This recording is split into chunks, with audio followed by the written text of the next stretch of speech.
Assalamualaikum warahmatullahi wabarakatuh. Assalamualaikum warahmatullahi wabarakatuh. Ya, alhamdulillah puji syukur karena Allah Subhanahu wa taala atas limpahan rahmat ini kita bisa bertemu di tempat ini dalam keadaan sehat walafiat.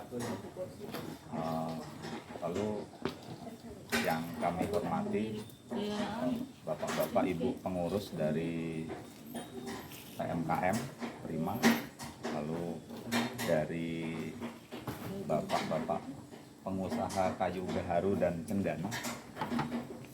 Jadi ini memang sebelumnya perkenalkan terlebih dahulu, saya Hendra dan ada rekan saya Mbak Ambar. Kami dari Direktorat Jenderal Perbendaharaan Kementerian Keuangan. Jadi sebenarnya Kementerian Keuangan itu intinya kan ngurusi peredaran, ngurusi uang APBN gitu ya. Lalu di Kementerian Keuangan itu setelah kondisi pandemi ada program pemulihan ekonomi, ada program PEN. Nah, di program itu kita kan ada data-data ya, kita melihat bahwa di Indonesia ini yang kuat itu, yang bisa menopang itu, yang menopang ekonomi itu sebenarnya UMKM.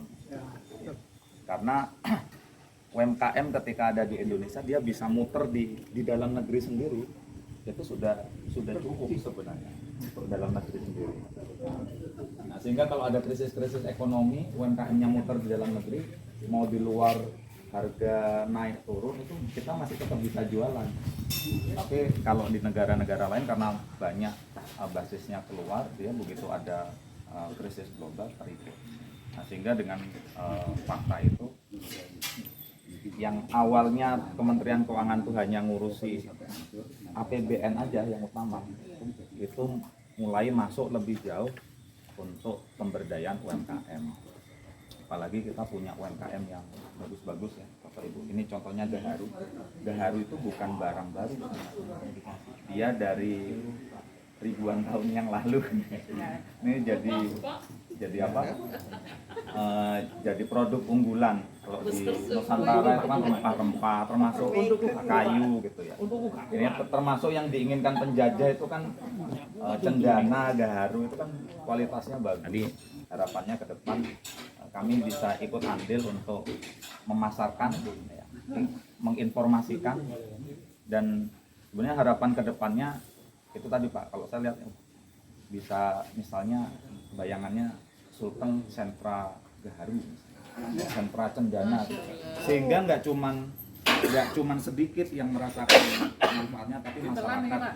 Ya kalau mungkin harganya terlalu mahal untuk nanam, mungkin dia bagian yang lain, bagian metiknya. Yang penting di situ masyarakat bisa ikut andil, dan jangan sampai ada tanah itu, harusnya tanah itu produktif dibiarkan terbengkalai. Ya kalau tanahnya bagus, tanam aja. Mungkin itu, dan harapannya ke depan bisa terus bersinergi. Ya.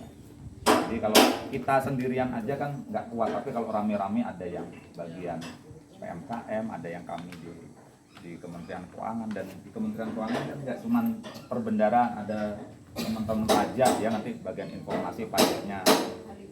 Kalau di situ mau apa, untuk urusan perizinan biasanya kan nanti banyak ini. Terus ada teman-teman harusnya ada bea cukai. Nah, jadi bea cukai ini kalau nanti sudah cukup, nanti seperti beberapa rekan saya usahanya dikirim ke keluar berkontainer-kontainer. Tapi untuk jadi satu kontainer itu kan butuh lahan yang banyak, dan itu butuh orang yang banyak, dan itu bisa menghidupi banyak orang. Semoga sinergi ini bisa terus berlanjut, makin lama makin besar, dan bisa menjadikan masyarakat kita sejahteranya itu bareng-bareng. Mungkin itu sedikit dari saya. Terima kasih. Assalamualaikum warahmatullahi wabarakatuh. Waalaikumsalam. Luar biasa, Pak.